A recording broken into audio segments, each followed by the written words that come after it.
పెళ్ళైనా పండగైనా వేడుక ఏదైనా పట్టుచీరల ప్రత్యేక వేదిక వారాహి సిల్క్స్.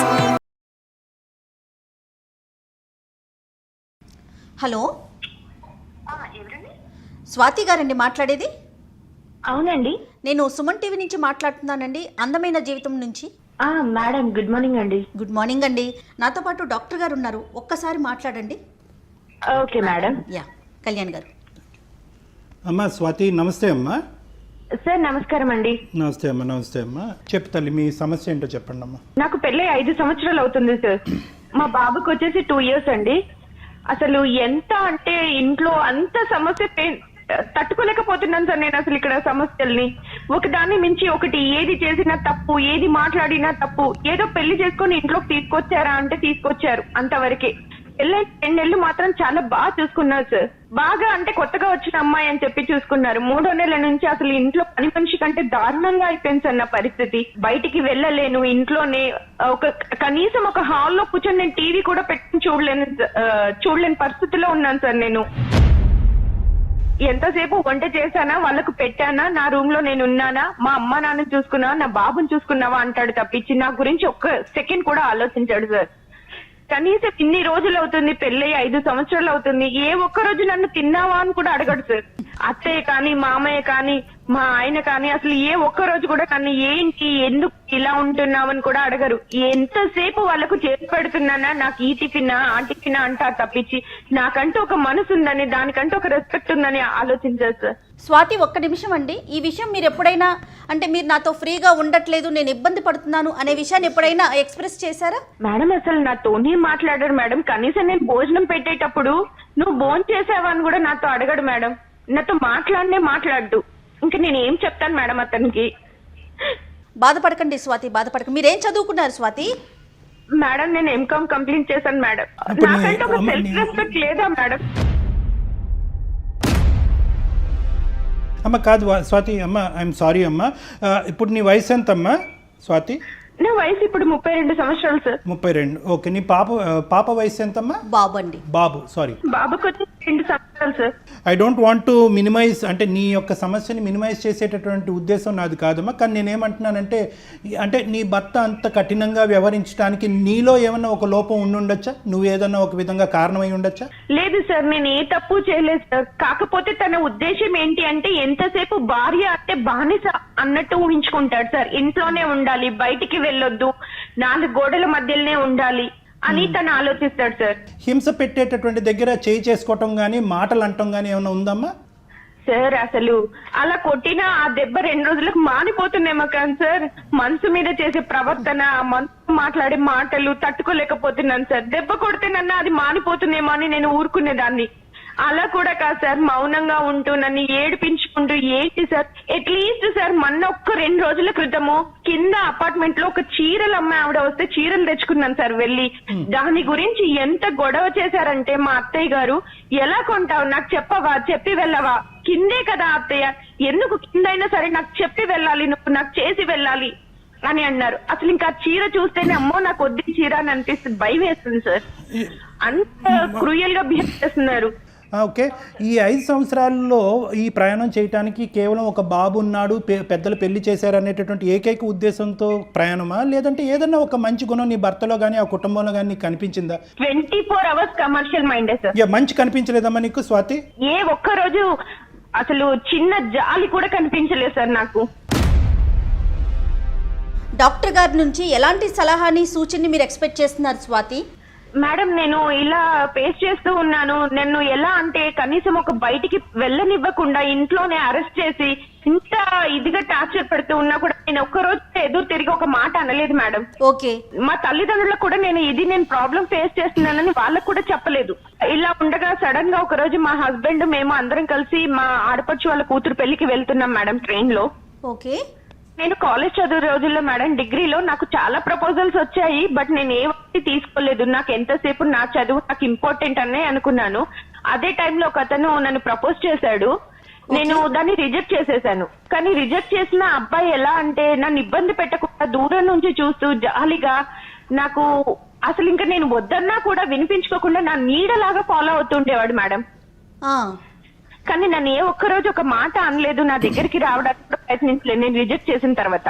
ఓకే. ఇలా సడన్ నాకు పెళ్లి అయిపోయింది, మా పేరెంట్స్ పెళ్లి అని అన్నారు. అబ్బాయి నచ్చిందా అంటే నేను మనసులో ఒక్కసారి అనుకున్నాను, ఆ అబ్బాయిని చేసుకుంటే బాగుండేది, ఇతను ఎవరో తెలియకుండా ముక్కు ముఖం, కానీ ఆ అబ్బాయి మళ్ళీ నాకు ఇంకేం చెప్పలేదు కదా అని ఇప్పుడు మా అమ్మ వాళ్ళు చూసిన అబ్బాయినే నేను పెళ్లి చేసుకున్నాను మేడం. ఇలా ఉంటే సడన్ గా మా హస్బెండ్ తో పాటు నేను ఒక రోజు ట్రైన్ లో ఊరెళ్తూ ఉంటే అందరూ ఫోన్ చేశారు, పడుకున్నాము, నేను హ్యాండ్ వాష్ చేసుకోవడానికి వెళ్ళాను మేడం. సడన్ గా అబ్బాయి కనిపించాడు, నన్ను ప్రపోజ్ చేసిన అబ్బాయి నాకు కనిపించాడు. అసలు కనిపించగానే కాసేపు అలానే ఉండిపోయాను మేడం, నేను ఇంకా షాక్ లో ఉండిపోయాను, నాకేం మాటలు రావట్లేదు. ఓకే. ఎలా ఉన్నావు అని నన్ను అడిగితే అని ఏదో తల ఊపుతూ సమాధానం చెప్పాడు, అంతే తప్పించి ఇంకేమీ లేదు. ఎంతకాలం క్రితం అమ్మా ఇది స్వాతి? ఒక రీసెంట్ ఒక 2 months అవుతుంది సార్. రైట్. నాకు పెళ్ళయింది, ఒక బాబు అని అంటే తెలుసు అని అన్నాడు. మరి మీ వైఫ్ ఏది అని నేను అడిగాను. లేదు నేను పెళ్లి చేసుకోలేదు, నువ్వే నా జీవితం అని అనుకున్నాను, ఇంకా నీ స్థానంలో నేను ఇంకెవరిని ఊహించుకోలేను, నాకు నువ్వు తప్పించి ఇంకెవ్వరు వద్దు అని చెప్పి నేను ఇట్లానే ఉండిపోయాను అని అన్నాడు. అసలు ఇంకా నాకేం మాట్లాడాలో కూడా అర్థం కాలే మేడం తన మాట అన్నప్పుడు. అసలు ఏంటి, ఒక అబ్బాయి నా కోసం ఇన్ని సంవత్సరాలు ఎదురు చూస్తూ ఉన్నాడా, నేను ఇంత బాధ పెట్టానా, ఏంటి నా వల్ల ఒకరు ఇంత బాధపడుతున్నారా, నేను పెళ్లి చేసుకున్నాను, నాకు బాబు, నేను సంతోషంగా ఉన్నాను కదా, నువ్వు చేసుకోలేదా అని అన్నాను. లేదు నేను చేసుకోలేదు, నేను ఇలానే ఉంటాను అని అన్నాడు. నేను నా మనసులో మనసు లేదు మేడం, ఇంకా క్షణం నేను ఎంత అంటే అంత నరకం అనుభవిస్తున్నాను మేడం. ఊరుకోండి ఏం చెప్పలేకపోతున్నాను మేడం, అసలు ఇంట్లో పరిస్థితి ఇలా ఉంది. తను అలా కనిపించగానే నా మనసు ఒక్క క్షణము అరే నేను ఇతన్ని చేసుకుంటే సంతోషంగా ఉండేదాన్నేమో అనిపించింది. బాగా చూసుకో, దూరం నుంచి అయినా సరే ఎంత కేరింగ్ అంటే మేడం, నాకు ఫీవర్ వచ్చిందంటే ఎవరి చేతనో మెడిసిన్ పంపించేవాడు, అంత బాగా చూసుకున్నాడు మేడం నన్ను. మీకు మీ మీద అంత కేర్ చూపించారు కదా, అలాంటప్పుడు మీకు ఇంట్లో చెప్దాము ఇతనితో నా జీవితం బాగుంటుందేమో అని అనిపించలేదా ఆ రోజుల్లో? ఆ రోజుల్లో ఎంతసేపు నాకు చదువుకోవడము, మా నాన్న అమ్మ ఎలా చెప్తే నేను అలా వినేదాన్ని మేడం. వాళ్ళకి ఏది మంచి అనిపిస్తే అలా చేస్తారు, ఈ లవ్వులు ఇవన్నీ కరెక్ట్ కాదు అని అనిపించేది. ఈ 2 నెలలు బట్టి నీ మనసులో అతను మళ్ళీ మెదులుతున్నాడు అనేటటువంటి అంశం నీ భర్తకి ఏ కోసానన్నా అర్థమైందమ్మా? తెలిసిందా అతనికి ఏమన్నా నీకు పాస్ట్ లవరు? లేదు, తెలీదు. అసలు నన్ను ఏంటి అని కూడా పట్టించుకోడు సార్ తను అసలు. అంటే మనము ఈ సమస్యకు ఒక సొల్యూషన్ చెప్పే ముందు ఈ విషయం తెలిసే, అంటే ఇప్పుడు ఆల్రెడీ ఈ విధంగా ప్రవర్తించేటటువంటి ఈ భర్త ఈ విషయం తెలిస్తే కనుక ఇంకే విధంగా నిన్ను అంగీకరించడు అనే అంశం గురించి కూడా మనం మాట్లాడుకోవాలి. కాబట్టి ఈ అబ్బాయి నిన్ను ఇంతకుముందు ప్రేమించాడని కానీ ఈ అంశాలు ఏవి కూడా తెలీదు మీ భర్త గారికి. సార్ నేను అసలు అతను ప్రేమించకపోయినా నేను అసలు ఈయనతోని ఉండలేను సార్. నా బాబుని తీసుకుని బయటికి వెళ్ళిపోయి నా కాలంతో నేను బతకాలనుకుంటున్నాను సార్. ఇలాంటి జీవితం నాకు వద్దు సార్. ఉన్నదే ఒక్క జీవితం, ఆ జీవితం కూడా సంతోషం లేకుండా 5 సంవత్సరాల టైం నేను వృధా చేస్తున్నాను. ఇంకా ఎందుకు సార్ నాకు ఇలాంటి హస్బెండ్ అవసరమా సార్? స్వాతి, అతను కనిపించకపోయినా మీ ఆలోచన ఇదే విధంగా ఉండేదంటారా? Yes madam, yes. నేను ఇంకా అదే డిసిషన్ కి వచ్చేసాను మేడం. నేను తింటూ ఉండలేను, నా బాబు తీసుకొని నేను బయటకు వెళ్ళిపోయి నేను ఏదో జాబ్ చేసుకుంటే నా అబ్బాయి కోసమే నేను బతుకుతాను మేడం. ఇంకా తను వద్దు, నా వల్ల అవ్వట్లేదు మేడం ఇంకా భరించడం. మీ ఎక్స్ లవర్ అతని పేరేంటమ్మా? అబ్బాయి పేరు Anand sir. Anand. Okay, clear కట్గా జయ మేడంకి ఇప్పుడు ఒక మాట చెప్పావు, ఇతను పరిచయం అయినా పరిచయం అవ్వకపోయినా కూడా నేను ఈ మ్యారేజ్లోంచి బయటకు వచ్చేసి నా కాళ్ళ మీద నా కొడుకుతో పాటు ఉండేదాన్ని అనేటటువంటి మాట మీరు చెప్తున్నారు కదమ్మా? అది ఎప్పుడు జరుగుండేది? ఇప్పుడు ఇమీడియట్గా జరుగుండేదా? ఒక 5 సంవత్సరాల తర్వాత జరుగుండేదా? ఒక 10 సంవత్సరాల తర్వాత జరుగుండేదా? ఆల్రెడీ ఈ ఆలోచన నువ్వు ట్రైన్ ఎక్కక ముందే వచ్చిందా, లేదంటే ట్రైన్ ఎక్కి దిగిన తర్వాత వచ్చిందా? సార్ నాకు ట్రైన్ ఎక్క ముందు నుంచి నేను ఇంకా వద్దు, నాకు తింటోని జీవితం వద్దు, నా వల్ల అవ్వట్లేదు, నేను ఏదో ఒకటి డిసైడ్ చేసుకొని నా బాబుని నేను తీసుకొని వెళ్ళిపోవాలి అని ఫిక్స్ అయిపోయాను సార్. రైట్ అమ్మా. ఇప్పుడు ఏంటి తల్లి, ఇప్పుడు నువ్వేం కోరుకుంటున్నావు? అంటే నీ మనసులో మెదులుతున్న ప్రశ్నలు ఏంటి? నేను తనతో ఉండాలి అనుకుంటున్నాను, అది కరెక్టా కాదా, ఏం చెయ్యాలి, నాకు అసలు నా సమస్య ఏంటి, నేను ఏమైపోతున్నానని కూడా నాకు అర్థం అవ్వట్లేదు సార్. ఏదో ఒక సొల్యూషన్ మీకు చెప్పండి, నేను చేసేది కరెక్టా కాదా, నాకు ఎలా ఉండాలి, ఏంటి, బయట ప్రపంచం ఇలా ఉంది. అంటే ఇక్కడ 3 ఇష్యూస్ నాకు క్లియర్ కట్గా కనిపిస్తున్నాయమ్మా. ఒకటి, ఇక్కడ నీ భర్త పెట్టేటటువంటి కష్టం వల్ల బయటపడుతున్నారా, ఆనంద్ కనిపించినటువంటి జ్ఞాపకాల వల్ల బయటపడుతున్నారా, లేదంటే ఆనంద్ ఇప్పుడు వరకు పెళ్లి చేసుకోకుండా మీ గురించే వేచి ఉన్నందుకు ఆ ప్రేమను మళ్ళీ గుర్తుపడి అది జాలి కలగటం వల్ల మళ్ళీ అతనికి రీకనెక్ట్ అవుతున్నారు? ఈ 3 అంశాలమ్మా. This is the first aspect that we have to clear. ఎందుకంటే ఈ ఇష్యూలో మీరు ఇరుక్కుపోవటం వల్ల ఒక విధమైనటువంటి ఒక మానసిక ఒత్తిడిలోకి లోన్ అవటం వల్ల దీనికి అనుభవిస్తున్నాను సార్. అవునమ్మా, ఖచ్చితంగా తెలుస్తా ఉంది. ఆ క్షోభను అనుభవిస్తున్నావు అని చెప్పి. డాక్టర్ గారు ఇక్కడ ఇంకొక విషయం కదా కళ్యాణ్ గారు, ఇప్పుడు అమ్మాయిని చూసినప్పుడు స్వాతి ఆనంద్ వాళ్ళ పరిచయం పెళ్లి కాకముందు ఇద్దరు సింగిల్ గా ఉన్నారు, కానీ ఇప్పుడు స్వాతి పరిస్థితి అది కాదు, తన చేతిలో ఒక బాబు ఉన్నాడు కదా. షూర్ మ్యామ్, నేను ఆ విషయంలో కాన్ఫిడెన్స్ ఇస్తాను మేడం. ఎందుకంటే నేను చూసినప్పటి నుంచి ఎన్నో అనాథ మంది పిల్లలకి చాలా మంది చాలా బాగా చూసుకునేవాడు మేడం. అలాంటిది నా బాబుని చూసుకోడా అన్న నమ్మకం నాలో ఉంది. జయ గారు చెప్పినట్టుగా నీ మీద ఉండేటటువంటి ప్రేమ నీ కొడుకు మీద చూపెట్టగలడా? ఈ ప్రశ్నకి తప్పకుండా వినండి స్వాతి, ఒక్కసారి వినండి. నీకు రానున్న రోజుల్లో వచ్చేటటువంటి ప్రశ్నలు, ఒకటి, నిజంగా అప్పుడు ఉండేటటువంటి ప్రేమ ఇప్పుడు కూడా ఆనందులో అదే పదిలంగా ఉందా అనేటటువంటిది ఒకటి. నెంబర్ 1. పెళ్ళి కానటువంటి స్వాతిని పెళ్ళి అయిన తర్వాత ఒక కొడుకుతో వచ్చినటువంటి స్వాతిని ఒకే విధంగా ఆనంద్ చూడగలదా అనేటటువంటిది రెండో ప్రశ్న. మూడో ప్రశ్న, నీ కన్న కొడుకుని ఇప్పటికీ నేను అడగలేదు, నీ భర్త నీ కన్న కొడుకుని ఎలా చూసుకుంటాడమ్మా అనేటటువంటి ప్రశ్న నేను అడగలేదు. ఎందుకంటే కేవలం ఇంతకు ముందు it is a decision that you have to take, but now you have to take a decision on behalf of your self. నీ గురించి, నీ కొడుకు గురించి, ఇద్దరు గురించి డెసిషన్ తీసుకోవాలి. రేపొద్దు నీ కొడుకు పెద్ద అయిన తర్వాత అమ్మా అది నాన్న ఇతను ఎవరు అని అడిగితే కనుక ఏమని సమాధానం చెప్తా? ఇప్పటి వరకు మీ భర్తతో పోరాడుతున్నటువంటి వ్యక్తి ఎవరైతే కనుక ఒంటి చేత్తో పోరాడుతున్నటువంటి వ్యక్తి ఎవరైనా ఉన్నారంటే అది స్వాతి ఒక్కతే. ఎవరు సలహా తీసుకోలేదు, ఎవరు సూచన తీసుకోలేదు, నీ భర్తని ఎక్కడికైనా తీసుకెళ్లి కౌన్సిలింగ్ చేయించాలనేటటువంటి ఆలోచన మీకు రాలేదు. పెద్దల సమక్షంలో కూర్చోపెట్టి స్వాతి ఇది అనుభవిస్తుంది అయ్యా, కొద్దిగా ఒక విధంగా ఈ విధంగా బాధపడుతుంది, నువ్వు బిజినెస్లో మునిగి తేలుతున్నావు, ఆ అమ్మాయిని రిస్ట్రిక్ట్ చేస్తున్నావు, హింస పెడుతున్నావు, ఆ అమ్మాయికి ఒక ఫ్రీడమ్ కావాలి, ఒక స్వేచ్ఛ కావాలి అనేటటువంటి మాట ఎవరితోనూ చెప్పించలేదు. నువ్వెంత చెప్పావో మాకు తెలీదు, ఎవరి ద్వారానా చెప్పించావు. సో నేనేంటంటే ఈరోజు అమ్మ అంత ప్రేమించేటటువంటి వ్యక్తి దగ్గరికి వెళ్ళిపోవమ్మా అని చెప్పడం నాకు చాలా ఈజీ. కానీ రానున్న జీవితంలో ఎదురయ్యేటటువంటి ప్రశ్నకు నువ్వు బదులు చెప్పుకుంటూ ఉండగలవా? ఆ మనోధైర్యం, ఆ గుండె ధైర్యం నీలో ఉందా? రేపొద్దున సమాజం అడిగేటటువంటి ప్రశ్నలు, నీ తోబుట్టువులు ఎవరైతే పెళ్లి కాని వాళ్ళు ఉన్నారో వాళ్ళు అడిగేటటువంటి ప్రశ్నలు, మీ తల్లిదండ్రులు అడిగేటటువంటి ప్రశ్నలకి సమాధానం చెప్పగలవా? ఒకప్పుడు ఆనంద్ ఇదివరకట్లా ఉండకపోతే కనుక ఆనంద్ను వదిలేసి ఎక్కడికి వెళ్తావు? సో ఇవన్నీ కూడా ఉండేటటువంటి సమస్యల మధ్య మై ఒపీనియన్, ఫస్ట్ ఆనంద్ కాదు 10 సంవత్సరాలు వెయిట్ చేసిన, ఆనంద్ 20 సంవత్సరాలు వెయిట్ చేసిన, ఆనంద్ దీనికంటే 10 రెట్లు ఎక్కువ ప్రేమించినా కూడా పెళ్ళి అయిన తర్వాత ఒక ఆడపిల్లకి కానీ ఒక మగాడి యొక్క జీవితంలో సమస్యకి పరిష్కారం భిన్నంగా ఉంటుంది. ఒకప్పుడు పెళ్లి కాలేదనుకోండి, ఇందాక జయ గారు చెప్పినట్టు సింపుల్ స్ట్రైట్ ఫార్వర్డ్ వెళ్ళి పెళ్లి చేసుకోండి, పెద్దలు డివోర్స్ ఇచ్చేస్తారు, అటు వెళ్ళి పెళ్లి చేసుకునే అవకాశం ఉంటుంది. కానీ ఇక్కడ ఒక్క నిమిషం తల్లి, ఒక్కటి option A, if you are asking me, ఈరోజు కఠినంగా అనిపించవచ్చు, క్లిష్టంగా అనిపించవచ్చు, బాధగా అనిపించవచ్చు.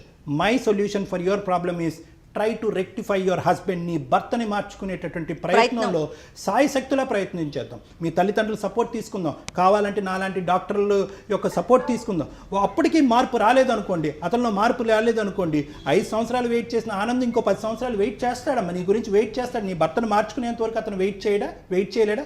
లేదు, మార్పు రాలేదు, కఠినంగా వ్యవహరిస్తున్నాడంటే కనుక నీ ఇష్టం. అప్పుడు డైవర్స్ తీసుకుని వెళ్తావు, ఏం చేసి వెళ్తావు అన్నది నీ ఇష్టం. సార్ నేను ఒక మాట మాట్లాడొచ్చా సార్? చెప్పండి స్వాతి.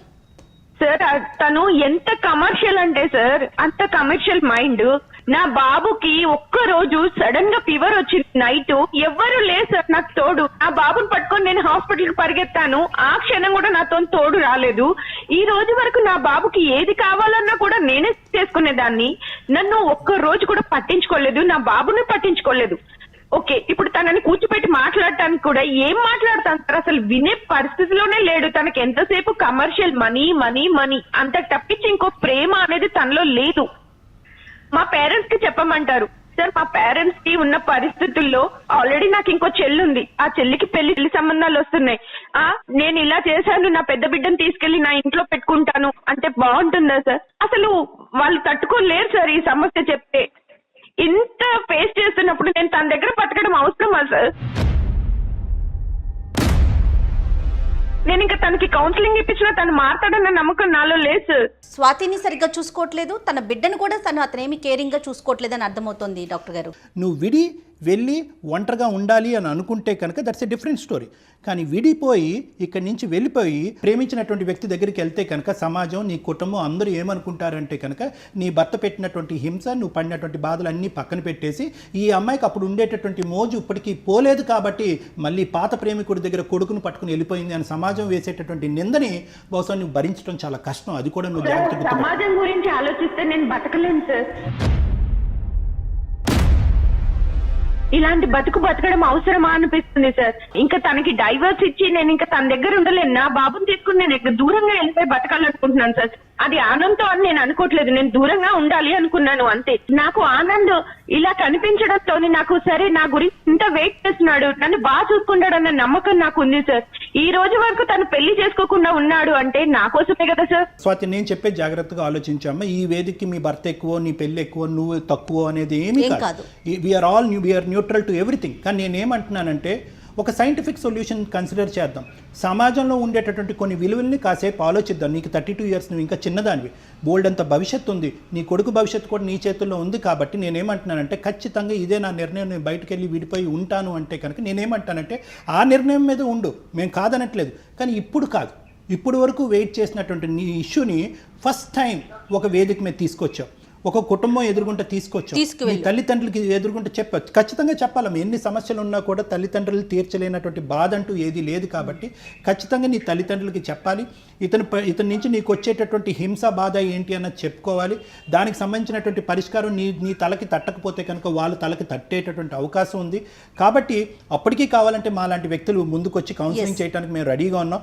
ఇవన్నీ పరిష్కారాలు వెతికిన తర్వాత అప్పటికీ అవ్వకపోతే కనుక your door is still open, నీ తలుపు ఇంకా తెరిచే ఉంది. నువ్వు కావాలంటే డివోర్స్ తీసుకుని నీ కొడుకుతో పాటు వెళ్ళిపో, తర్వాత ఆనందం చేసుకుంటావో XYZ నువ్వు చేసుకుంటావో అనేది that's a different me story. కాళ్ళ మీద మీకు నిలబడే ధైర్యం కనుక ఉంటే ఇప్పుడు డాక్టర్ గారు చెప్పిన పాయింట్స్ అన్ని ఒక్కసారి ఆలోచించుకోండి స్వాతి. డెఫినెట్గా నేను అన్నట్లుగా మీ కాళ్ళ మీద మీరు నిలబడగలరు. ఆ ధైర్యం కనుక మీకు ఉంటే నిర్ణయం తీసుకోవచ్చు. అంతే కదండి కళ్యాణ్ గారు? అంతే madam. Yes sir, yes madam. నా కాళ్ళ మీద నేను బతకాలనుకుంటున్నాను. నాకు తనతో జీవితం వద్దు మేడం. గుడ్ లక్ అమ్మా. వి ఆల్వేస్ ఎంకరేజ్ అమ్మా. ప్రతి ఆడపిల్ల తన కాళ్ళ మీద తను నిలబడాలి, తన జీవితం, తన భవిష్యత్తు, ఆర్థికంగా ఒక వ్యక్తి, ఒక ఇండివిజువాలిటీ తనకు ఉండాలి అనేటటువంటిదే మా ఉద్దేశం కూడా అమ్మా. కానీ but it should not be at the cost of bigger problems. ఒక పెద్ద ప్రాబ్లంను కొని తెచ్చుకుంటూ నీ కాళ్ళ మీద నిలబట్టడం అనేది కాదు, రెండూ జరగాలి. కాబట్టి జాగ్రత్తగా ఆలోచించుకోమని. నీకు అవసరం ఉంటే కనుక మేము ఎప్పుడు రెడీగానే ఉన్నాం నీకు హెల్ప్ చేయడానికి. జీవితం చాలా అందమైంది స్వాతి, ఆ విషయాన్ని దృష్టిలో పెట్టుకోండి. అందమైన జీవితం వైపు అడుగులు వేయండి.